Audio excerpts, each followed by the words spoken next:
Welcome to today's explainer.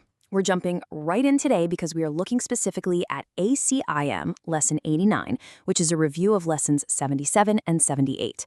We're going to take the really powerful and, let's be honest, sometimes a bit abstract concepts from this source text and translate them into super practical tools for your everyday life. Whether you live and breathe this material or you're just exploring the philosophy for the first time, our goal today is to map out exactly how this text says we can fundamentally upgrade our daily experience. So let's dive right into this by looking at our two core review lessons for today. They are Lesson 77, I am entitled to miracles, and Lesson 78, let miracles replace all grievances. Now, the text presents these not just as, nice passive thoughts, but as active tools. They're designed to drastically shift your mindset and completely release mental anguish. We're going to explore exactly what the author means here, because these two statements form the entire foundation for today's practice. All right, Section 1, Unpacking Lesson 77, I am entitled to miracles. Let's really look at that phrase, I am entitled to miracles. In everyday language, the word entitled can definitely carry a bit of a negative vibe, right? Like you're demanding something you haven't earned. But according to the source text, this entitlement is actually our natural state. To make this really understandable for everyone, let's clearly define what a miracle actually is here. The text isn't talking about walking on water or magically changing the physical world. It's actually a profound positive shift in how you perceive your circumstances. It's the internal, active choice of replacing fear and resentment with truth and peace. So when it says you are entitled to miracles, it's saying you have an absolute inherent right to experience this peaceful shift in perspective, literally no matter what is going on in your life. Now, the text goes on to explain exactly why we are entitled to these miracles, stating it's because we're under the laws of God. And look, regardless of your personal theology, we can totally understand this concept functionally for our day-to-day lives.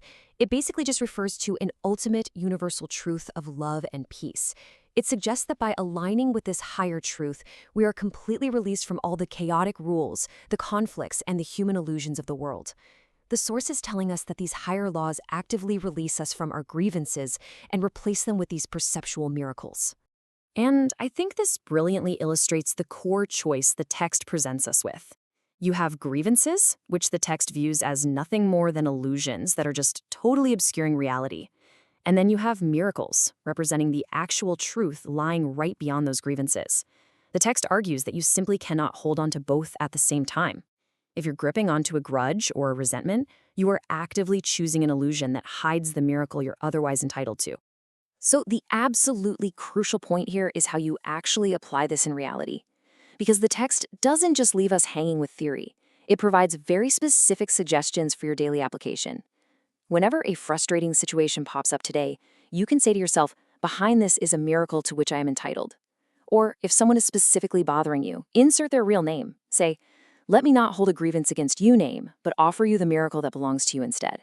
It is such a great, structured way to forcefully interrupt a negative thought loop. Moving right along to Section 2, Unpacking Lesson 78, Let Miracles Replace All Grievances.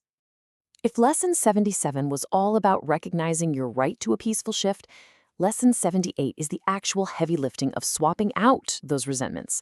It's a bold declaration of willingness to let go of the illusions we just talked about. Now, the text uses some pretty strong terminology here, stating that this idea is our release from hell. But to understand this practically for our explainer today, we don't need to picture fire and brimstone.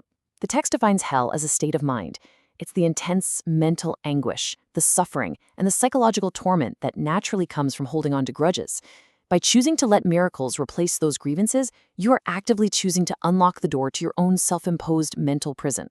And conversely, by uniting our will with this truth and expressing our willingness to have all illusions replaced, we reach what the text calls salvation and heaven.